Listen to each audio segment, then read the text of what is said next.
Vamos a leer de Julio Cortázar, La noche boca arriba.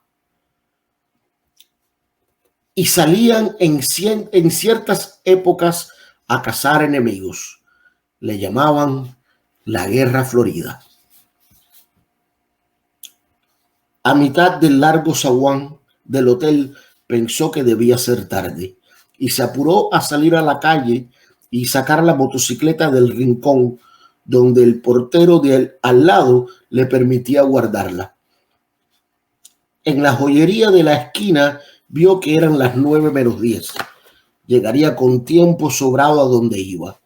El sol se filtraba entre los altos edificios del centro y él, porque para sí mismo, para ir pensando, no tenía nombre, montó en la máquina saboreando el paseo.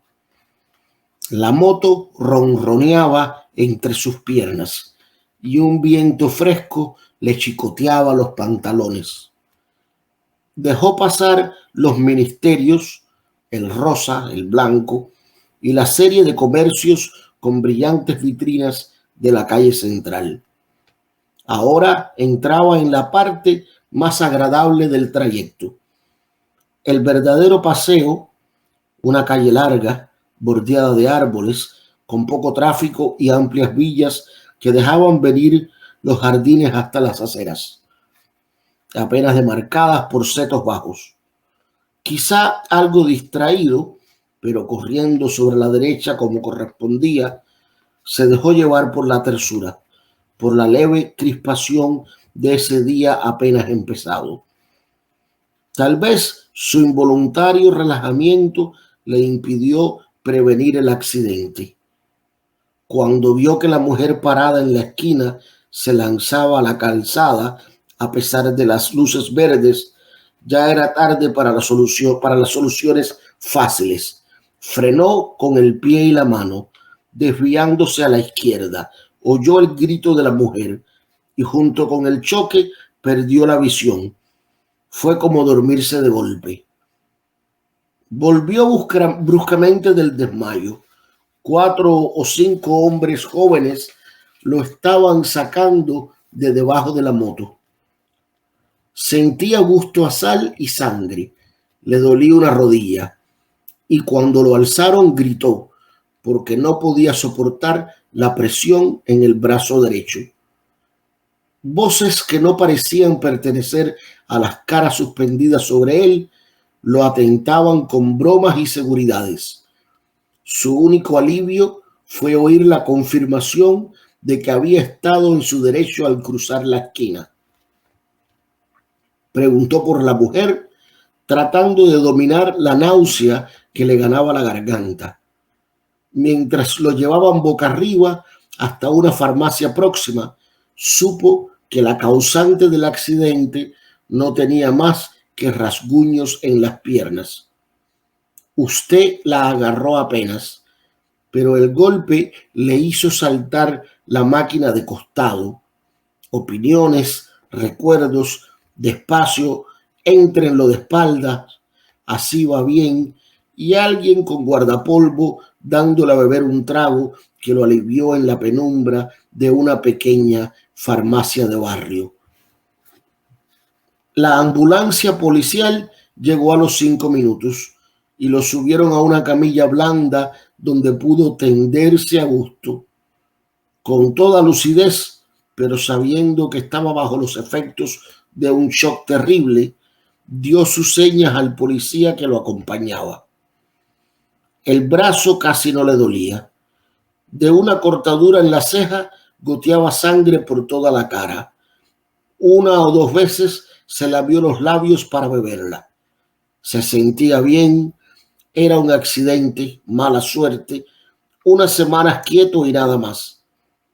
El vigilante le dijo que la motocicleta no parecía muy estropeada.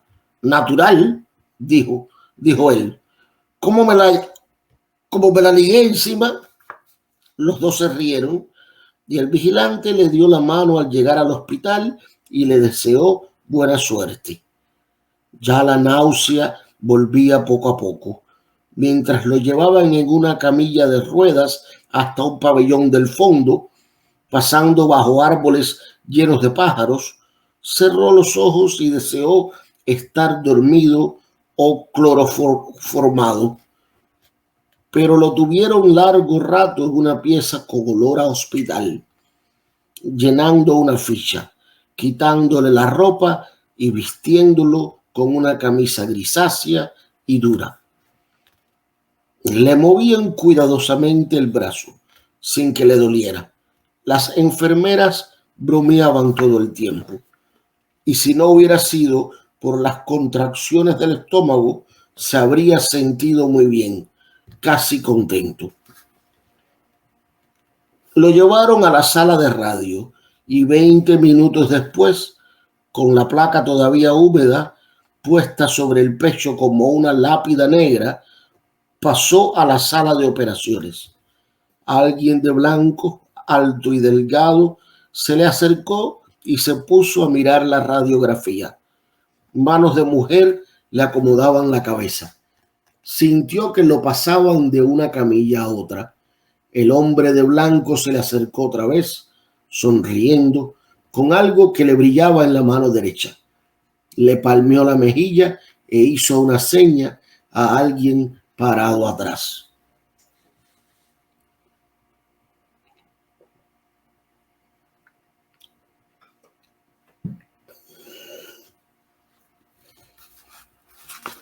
Como sueño, era curioso porque estaba lleno de olores y él nunca soñaba olores. Primero un olor a pantano, ya que a la izquierda de la calzada esperaban las marismas, los tembladerales de donde no volvía nadie, pero el olor cesó y en cambio vino una fragancia compuesta y oscura como la noche en que se movía huyendo de los aztecas. Y todo era tan natural, tenía que huir de los aztecas que andaban a caza de hombre, y su única probabilidad era la de esconderse en lo más denso de la selva, cuidando de no apartarse de la estrecha calzada que solo ellos, los motecas, conocían. Lo que más le torturaba era el olor, como si aún en la absoluta aceptación del sueño algo se rebelara contra eso que no era habitual, que hasta entonces no había participado del juego. Huele a guerra, pensó, tocando instintivamente el puñal de piedra atravesado en su ceñidor de lana tejida. Un sonido inesperado lo hizo agacharse y quedar inmóvil, temblando. Tener miedo no era extraño. En sus sueños abundaba el miedo. Esperó, tapado por las ramas de un arbusto y la noche sin estrellas. Muy lejos, probablemente del otro lado del gran lago, debían estar ardiendo fuegos de vivac.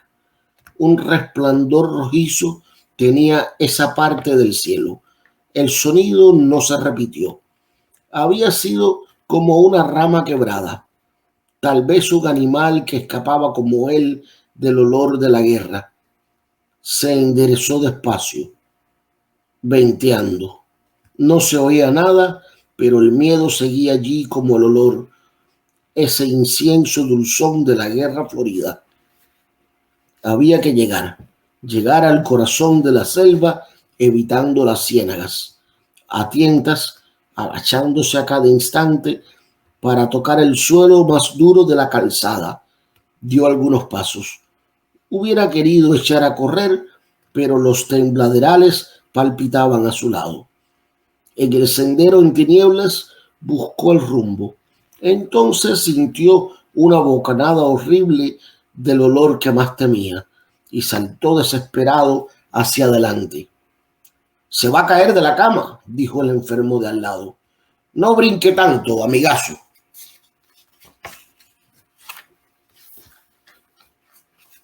Abrió los ojos y era de tarde, con el sol ya bajo en los ventanales de la larga sala. Mientras trataba de sonreír a su vecino, se despegó casi físicamente de la última visión de la pesadilla. El brazo, enyesado, Colgaba de un aparato con pesas y poleas. Sintió sed, como si hubiera estado corriendo kilómetros, pero no querían darle mucha agua, apenas para mojarse los labios y hacer un buche. La fiebre lo iba ganando despacio y hubiera podido dormirse otra vez, pero saboreaba el placer de quedarse despierto, entornados los ojos, escuchando el diálogo de los otros enfermos, respondiendo de cuando en cuando a alguna pregunta. Vio llegar un carrito blanco que pusieron al lado de su cama. Una enfermera rubia le frotó con alcohol la cara anterior del muslo y le clavó una gruesa aguja conectada con un tubo que subía hasta un frasco lleno de líquido opalino. Un médico joven vino con un aparato de metal y cuero que le ajustó al brazo sano para verificar alguna cosa. Caía la noche y la fiebre lo iba arrastrando blandamente a un estado donde las cosas tenían un relieve como de gemelos de teatro. Eran reales y dulces y a la vez ligeramente repugnantes, como estar viendo una película aburrida y pensar que sin embargo en la calle es peor y quedarse. Vino una taza de maravilloso caldo de oro oliendo a puerro, a apio, a perejil, un trocito de pan más precioso que todo un banquete, se fue desmigajando poco a poco. El brazo no le dolía nada y solamente en la ceja, donde lo habían suturado, chirriaba a veces una punzada caliente y rápida. Cuando los ventanales de enfrente viraron a manchas de un azul oscuro, pensó que no le iba a ser difícil dormirse. Un poco incómodo, de espaldas, pero al pasarse la lengua por los labios resecos y calientes, sintió el sabor del caldo y suspiró de felicidad, abandonándose. Primero fue una confusión, un atraer hacia sí todas las sensaciones por un instante embotadas o confundidas. Comprendía que estaba corriendo en plena oscuridad, aunque arriba el cielo cruzado de copas de árboles era menos negro que el resto. La calzada, pensó, me salí de la calzada. Sus pies se hundían en un colchón de hojas y barro y ya no podía dar un paso sin que las ramas de los árboles le azotaran el torso y las piernas. Jadeante, sabiéndose acorralado a pesar de la oscuridad y el silencio, se agachó para escuchar. Tal vez la calzada estaba cerca. Con la primera luz del día iba a verla otra vez. Nada podía ayudarlo ahora a encontrarla. La mano que sin saberlo él aferraba el mango del puñal subió como el escorpión de los pantanos hasta su cuello, donde colgaba el amuleto protector. Moviendo apenas los labios, musitó la plegaria del maíz que trae las lunas felices y la súplica a la muy alta, a la dispensadora de los bienes motecas. Pero sentía al mismo tiempo que los tobillos que se estaban hundiendo despacio en el barro y le esperaban la oscuridad del chaparral desconocido se le hacía insoportable. La guerra florida había empezado con la luna y llevaba ya 3 días y 3 noches. Si conseguía refugiarse en lo profundo de la selva, abandonando la calzada más allá de la región de las ciénagas, quizá los guerreros no le siguieran el rastro. Pensó en los muchos prisioneros que ya habrían hecho, pero la cantidad no contaba, sino el tiempo sagrado. La caza continuaría hasta que los sacerdotes dieran la señal del regreso. Todo tenía su número y su fin, y él estaba dentro del tiempo sagrado, del otro lado de los cazadores. Oyó los gritos y se enderezó de un salto, puñal en mano. Como si el cielo se incendiara en el horizonte, vio antorchas moviéndose entre las ramas muy cerca. El olor a guerra era insoportable. Y cuando el primer enemigo le saltó al cuello, casi sintió placer en hundirle la hoja de piedra en pleno pecho. Ya lo rodeaban las luces, los gritos alegres. Alcanzó a cortar el aire una o dos veces y entonces una soga lo atrapó desde atrás. Es la fiebre, dijo el de la cama de al lado. A mí me pasaba igual cuando me operé del duodeno. Tome agua y va a ver que duerme bien.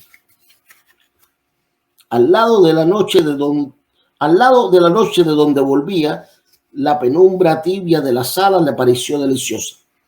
Una lámpara violeta velaba en lo alto de la pared del fondo como un ojo protector.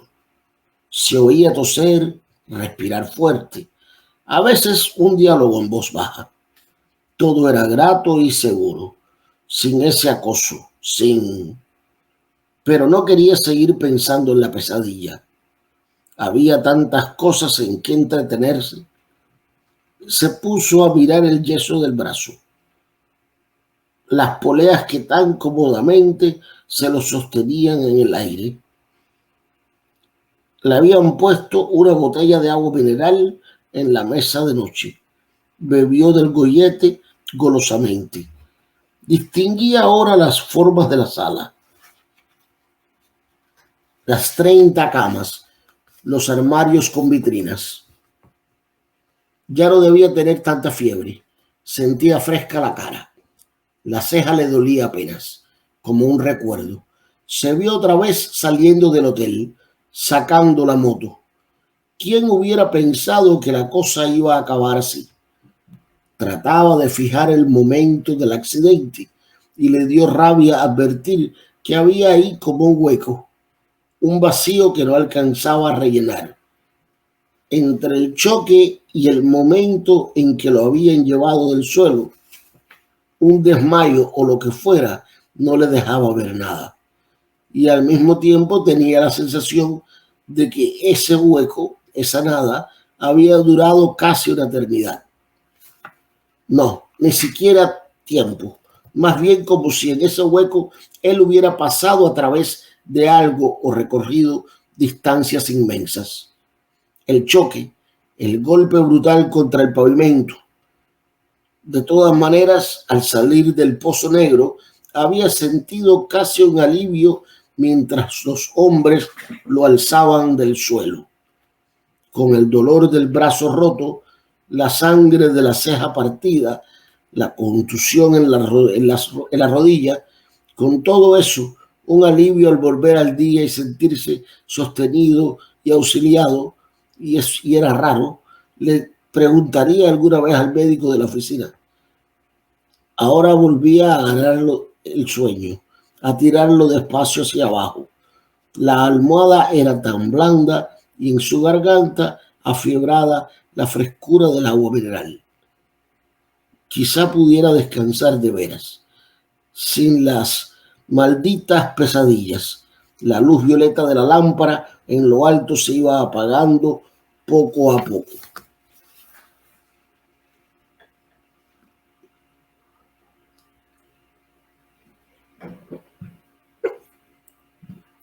Como dormía de espaldas, no lo sorprendió la posición en que volvía a reconocerse. Pero en cambio el olor a humedad, a piedra resumante de filtraciones, le cerró la garganta y lo obligó a comprender. Inútil abrir los ojos y mirar en todas direcciones. Lo envolvía una oscuridad absoluta. Quiso enderezarse y sintió las sogas en las muñecas y los tobillos. Estaba estaqueado en el suelo, en un piso de lajas helado y húmedo. El frío le ganaba la espalda desnuda, las piernas. Con el mentón buscó torpemente el contacto con su amuleto y supo que se lo habían arrancado. Ahora estaba perdido. Ninguna plegaria podía salvarlo del final. Lejanamente, como filtrándose entre las piezas del calabozo. Oyó los atabales de la fiesta. Lo habían traído al Teocalli. Estaba en las mazmorras del templo a la espera de su turno. Oyó gritar, un grito ronco que rebotaba en las paredes. Otro genio, acabando en un quejido. Era él que gritaba en las tinieblas. Gritaba porque estaba vivo. Todo su cuerpo se defendía con el grito de lo que iba a venir, del final inevitable. Pensó en sus compañeros que llenarían otras mazmorras y en los que ascendían ya los peldaños del sacrificio. Gritó de nuevo sofocadamente. Casi no podía abrir la boca. Tenía las mandíbulas agarrotadas y a la vez como si fueran de goma y se abrieran lentamente, con un esfuerzo interminable. El chirriar de los cerrojos lo sacudió como un hígado. Convulso, retorciéndose, luchó por zafarse de las cuerdas que se le hundían en la carne. Su brazo derecho, el más fuerte, tiraba hasta que el dolor se hizo insoportable y tuvo que ceder. Vio abrirse la doble puerta y el olor de las antorchas ha llegado antes que la luz. Apenas ceñidos con el taparrabos de la ceremonia, los acólitos de los sacerdotes se le acercaron mirándolo con desprecio. Las luces se reflejaban en los torsos sudados, en el pelo negro lleno de plumas. Se dieron las sogas y en su lugar lo aferraron manos calientes, duras como bronce. Se sintió alzado, siempre boca arriba, tironeado por los 4 acólitos que lo llevaban por el pasadizo. Los portadores de antorchas iban delante, alumbrando vagamente el corredor de las paredes mojadas y techo tan bajo que los acólitos debían agachar la cabeza. Ahora lo llevaban, era el final. Boca arriba, a 1 metro del techo de roca viva que por momentos se iluminaba con un reflejo de antorchas. Cuando en vez del techo nacieron las estrellas y se alzara frente a él la escalinata incendiada de gritos y danzas, sería el fin. El pasadizo no acababa nunca, pero ya se iba a atacar. De repente olería el aire libre lleno de estrellas, pero todavía no. Andaban llevándolo sin fin en la penumbra roja, tironeándolo brutalmente. Y él no quería, pero ¿cómo impedirlo si le habían arrancado el amuleto, que era su verdadero corazón, el centro de la vida? Salió de un brinco a la noche del hospital, al alto cielo raso, dulce, a la sombra blanda que lo rodeaba. Pensó que despedía haber gritado, pero sus vecinos dormían callados. En la mesa de noche, la botella de agua tenía algo de burbuja,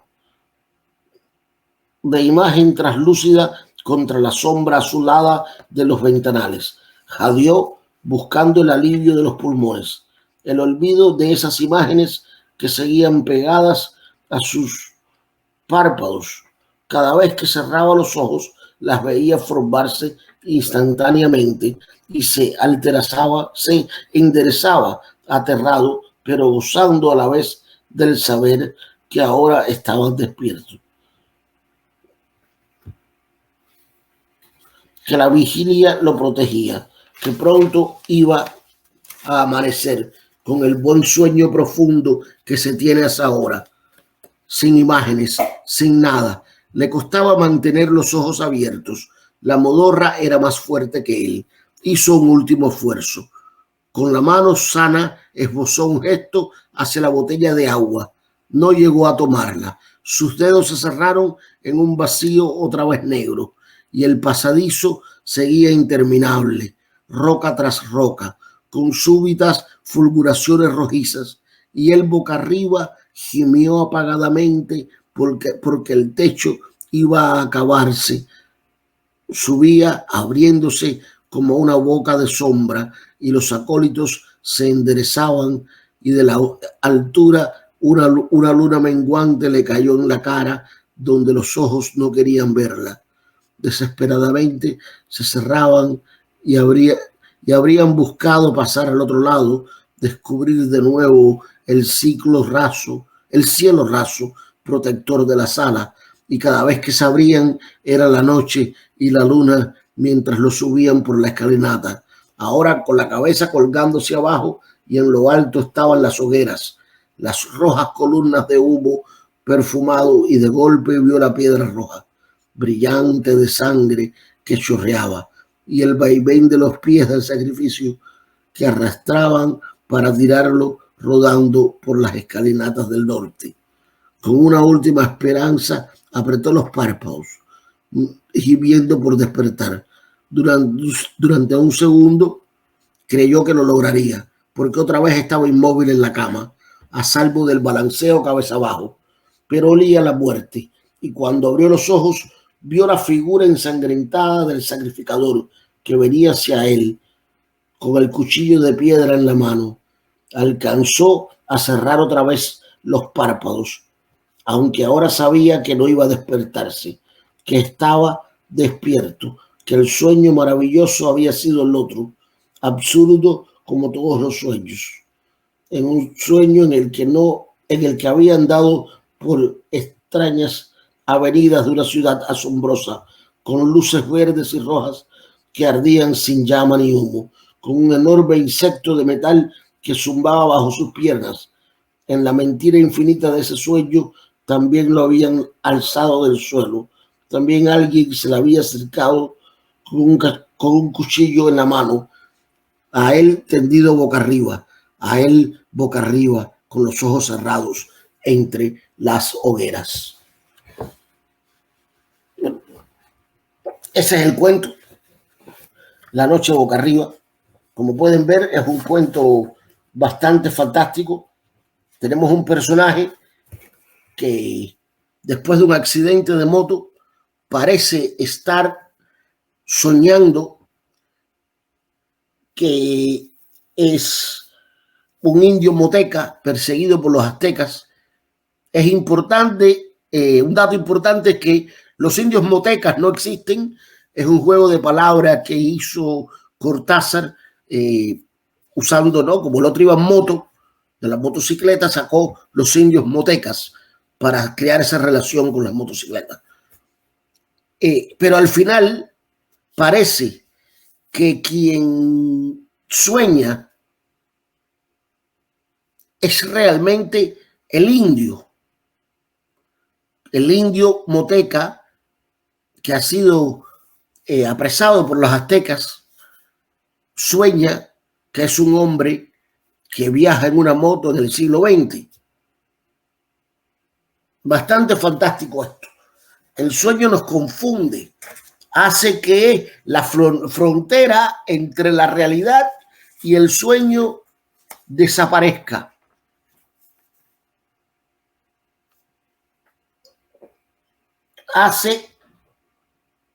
Nos hace dudar qué es la realidad y qué es el sueño. Pero también hay algo que tienen en común, y es ese agujero negro que ven uno cuando es apresado y se va acercando la hora de ser ejecutado en esa ceremonia. El otro, de cuando tiene el accidente, que todo se le nubla y cae en un sueño repentino, aparentemente desmayado. Y es esa descripción, quien haya tenido un accidente se puede relacionar a ese momento en que uno parece que vive fuera del tiempo, parece que escapa a la realidad, que el mundo se detiene un poco, como que se va durmiendo y oye ve las luces, oye las voces como lejanas, como que vienen de otra parte. Y esa es una experiencia bastante común para todas las personas. Lo hubiera sido para el indio moteca, como lo es para el motociclista del siglo XX. Entonces eso es algo que los iguala en ese sentido. Hay muchas cosas que tienen en común. Déjenme, yo hice unos apuntes por acá para irlos mostrando. Por ejemplo, hay una parte que nos dice: ya la náusea volvía poco a poco ya la náusea volvía poco a poco mientras lo llevaban en una camilla de ruedas hasta un pabellón del fondo. Pasando bajo árboles llenos de pájaros, cerró los ojos y deseó estar dormido o cloroformado, ¿no? Y después nos dice, comienza la narración sobre el moteca como sueño. Era curioso porque estaba lleno de olores y él nunca soñaba olores, ¿no? Primero un olor a pantano, ya que a la izquierda de la calzada empezaban las marismas, los tembladerales de donde no volvía nadie. Y luego, esto me parece fantástico, ¿no? Cuando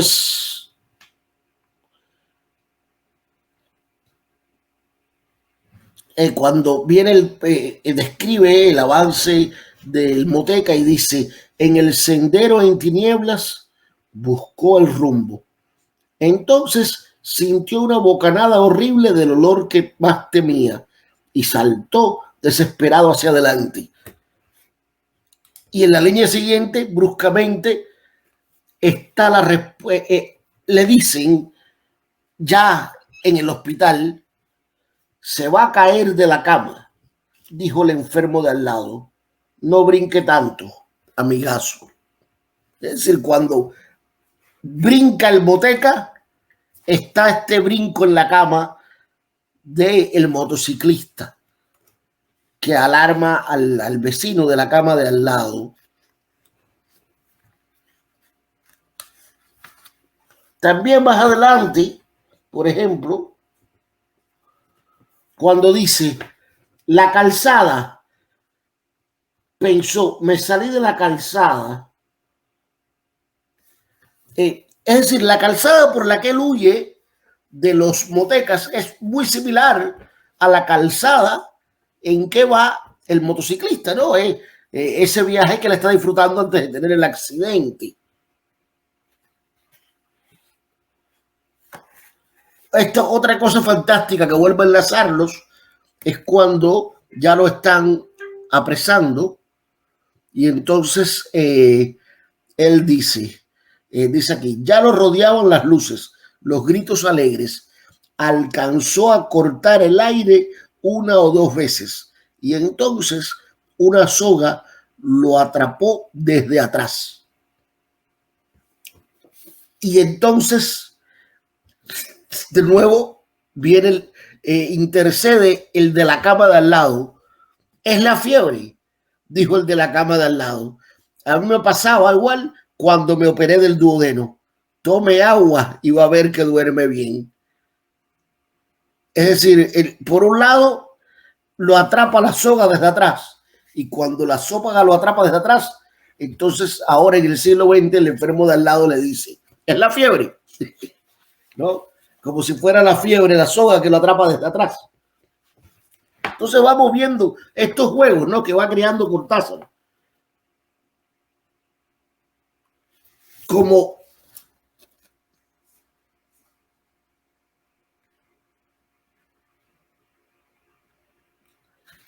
hay algo que dice, mira, aquí esto es muy interesante cuando dice: ya no debía tener tanta fiebre, sentía fresca la cara, La ceja le dolía apenas, como un recuerdo. Se vio otra vez saliendo del hotel, sacando la moto. ¿Quién hubiera pensado que la cosa iba a acabar así? No, es decir, él está pensando, ¿no? ¿Quién se imaginaba que ese día tan hermoso iba a terminar con un accidente en moto? Y eso es lo que él ve como lo terrible, ¿no? Cuando, es decir, y nos hace este juego para después decirnos, virarnos este cuento al revés al final y decir, no, no, no, tú no sabes lo que te espera. ¿Tú te crees que el día te sorprendió? No, espérate, sigue leyendo. ¿Eh? Y se trataba de fijar el momento del accidente y le dio rabia advertir que había ahí como un hueco, un vacío que no alcanzaba a rellenar, que lo habían levantado del suelo. Y eso es otra cosa que tiene, que es curioso, ¿no? Él habla de este vacío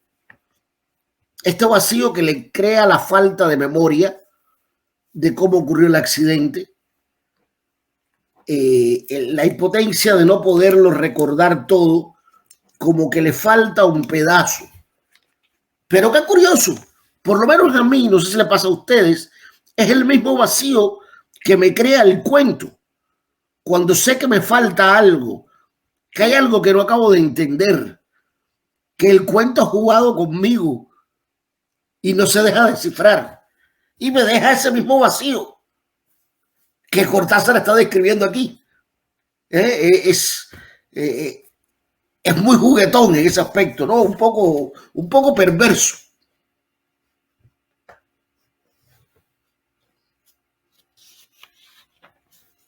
Un poco perverso en ese juego. Más adelante habla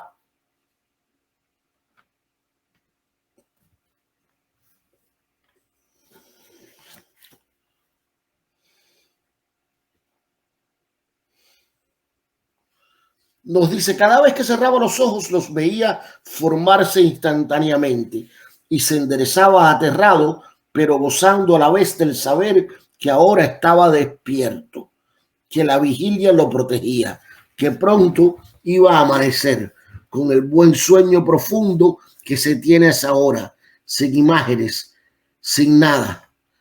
Le costaba mantener los ojos abiertos. La modorra era más fuerte que él.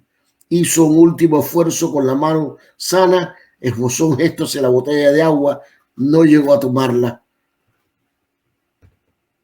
Entonces después, más adelante, alcanzó a cerrar otra vez los párpados, aunque ahora sabía que no iba a despertarse, que estaba despierto, que el sueño maravilloso había sido el otro, ¿no? Entonces, es decir, quiere despertarse del sueño y no puede. Es decir, ahora estás despierto. Una cosa así, ¿no? Es lo que le sucede en ese instante. Hay muchas formas de interpretar este cuento. Borges es una manera que, es decir, está toda esta idea del juego entre realidad y sueño. Eh, está cuestionando Cortázar nuestras certezas. Es lo que está haciendo. Lo que tú crees que es de verdad puede ser un sueño, y lo que tú crees que es un sueño puede ser de verdad. ¿Dónde termina uno y comienza el otro? ¿Cómo estás tan seguro de esto, aquello? Está un poquito de eso. Pero el cuento también, es decir, cómo se soluciona ese final. ¿Cómo puede un indio moteca precolombino soñar que es un hombre del siglo XX montado en una moto? ¿No? Entonces, ¿es realmente el moteca el que está soñando? Esto nos crea una especie de duda. No, es decir, no, esto hay una paradoja aquí que no podemos resolver. A veces me gusta pensar que, es decir, yo la resuelto un poco de esta manera. Es como si Realmente no es que el moteca fuera el despierto y ahora no puede despertar de ese sueño y salvarse del cuchillo de piedra, sino más bien es como si quedara atrapado en el sueño,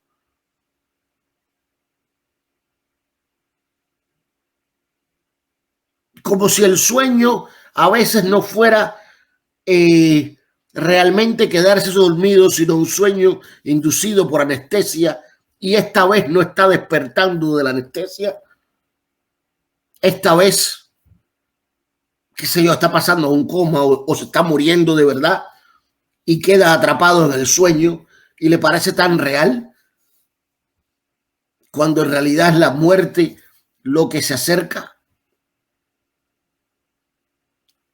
Y es eso lo que une al moteca con el motociclista. Borges decía que en el coito, en el clímax del coito, todos los hombres son el mismo hombre. Puede ser quizá que a la hora de la muerte también todos los hombres son el mismo hombre.